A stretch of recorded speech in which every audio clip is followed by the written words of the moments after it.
Mate, I need you to sit down for this one because what I'm about to show you is going to absolutely do your head in if you're an SVG fan. Shane Van Gisbergen, a three-time Supercars champion, a bloke who won on debut in Chicago, a generational talent, is being handed equipment that, fair dinkum, would make any Hendrick driver weep into their steering wheel. And the shocking realization hitting the NASCAR paddock right now, it might not be Shane who's struggling on ovals. It might be the gear bolted underneath him. Look at the numbers. 6 oval starts to begin 2025, average finish 31.2. That's not a driver problem. That's a cry for help.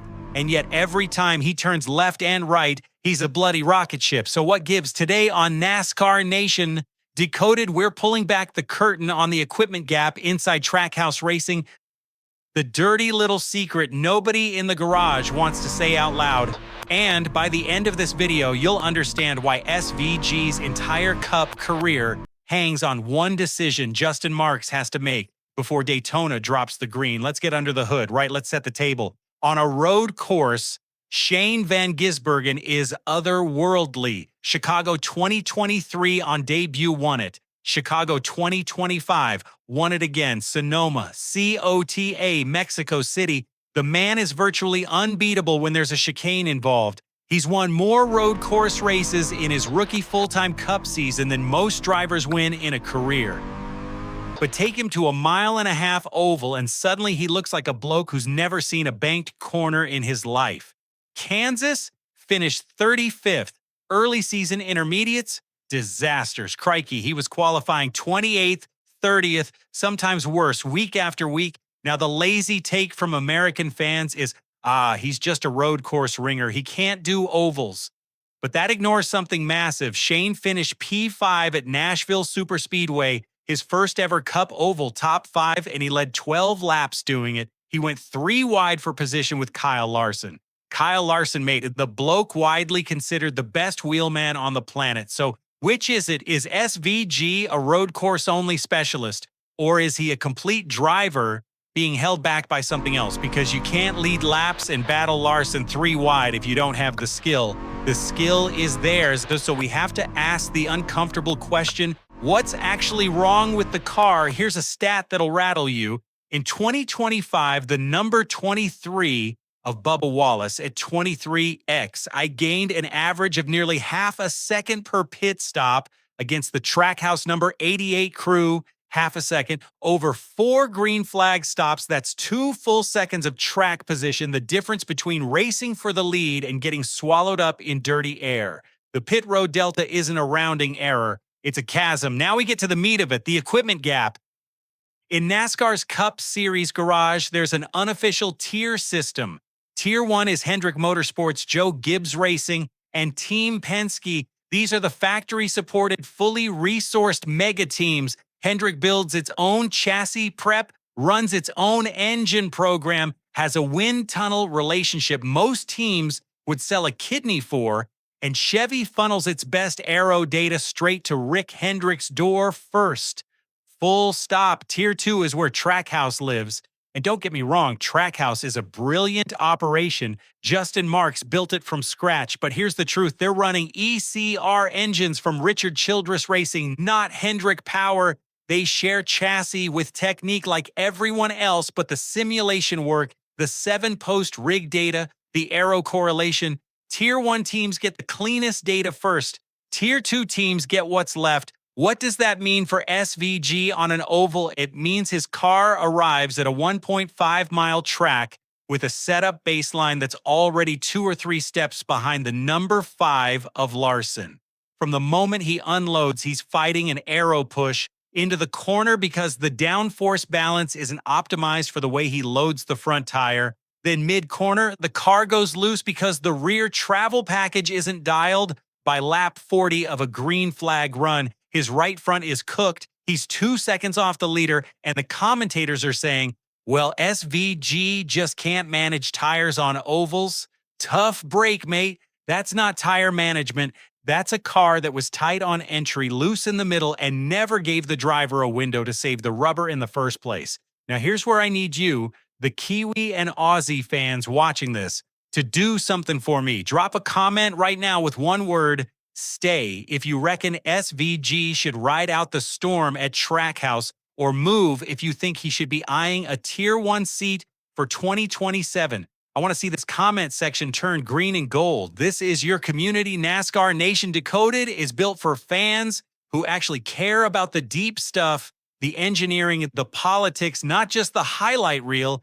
And speaking of politics, here's the twist that's been doing the rounds in the paddock, and it's a spicy one. What if Trackhouse is deliberately keeping SVG's oval results muted? Stay with me. Shane is signed through 2027. If he suddenly starts winning at Kansas and Vegas and Charlotte, his market value goes through the roof. Other teams come knocking. His next contract demands triple. But if he's the road course guy who can't crack ovals, Trackhouse keeps him affordable, locked in, and marketable to Red Bull, who, by the way, just signed on as a major sponsor for both SVG and Connor Zilisch in 2026. Is it a conspiracy? Probably not. Is it a convenient side effect of underinvesting in his oval program? Now, that's a question worth asking. And here's the kicker. Connor Zilisch, 19 years old, Trackhouse's golden boy, full-time Cup rookie in 2026, in the number 88, is an oval ace. He's been dominating in Xfinity on intermediates. So what happens when the rookie outperforms the veteran on ovals? Because the team funnels its best engineers and pit crew to the new shiny toy. Awkward dinner at the Trackhouse Christmas party, that's what. So what needs to change? Let's get practical. First, the pit crew. Trackhouse has to either poach a Tier 1 over-the-wall crew or invest serious dollars in a dedicated athletic development program. The number 97 cannot keep losing 4/10 a stop to the 23 X1 and Hendrick crews. That alone would lift SVG's average finish by 5 or 6 positions on ovals. No exaggeration. Second, the engineering room. Shane needs his own dedicated oval engineer, someone whose entire job is translating his road course trained feedback into the specific spring, shock, and track bar adjustments that work on a 1.5 mile. Right now, he's sharing engineering bandwidth across 3 cars, soon to be 4 with Zilisch full-time. Third, and this is the big one, Justin Marks has to lean harder on the Chevrolet relationship and demand Tier 1 technical alliance treatment. Trackhouse won the 2022 Cup race with Ross Chastain at COTA. They've won road courses with SVG. They put cars in the playoffs. They've earned a seat at the big boy table. Time for Chevy to treat them like Hendrick's little brother, not Hendrick's distant cousin. The SVG Zilisch dynamic actually helps here. 2 top-tier drivers under one roof creates internal pressure for the team to up its game. Zilisch will push the oval program forward. SVG will keep the road course trophy cabinet stocked. If Trackhouse plays it right, by mid-2026, we're looking at a team that legitimately threatens for a championship. If they don't, Shane Van Gisbergen, one of the most talented racing drivers on the planet, becomes another cautionary tale of wasted potential. A Kimi Räikkönen at Sauber, a Daniel Ricciardo at McLaren, brilliance smothered by average machinery. And mate, that would be a tragedy. Here's the bottom line. SVG isn't broken.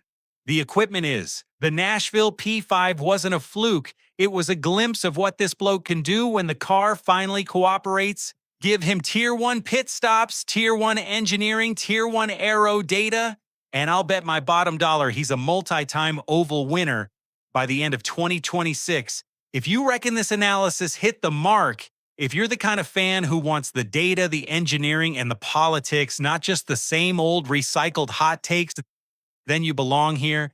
NASCAR Nation Decoded is where the real ones gather. We've got a deep dive every week breaking down what the mainstream media won't touch. Join the crew, hit that bell, and tell your mates in Auckland, Sydney, Brisbane, and Christchurch the Southern Hemisphere has a home in this community. Drop your stay or move vote down below. Tell me your oval prediction for SVG in 2026, and I'll see you in the next one. Stay decoded, NASCAR Nation. Cheers.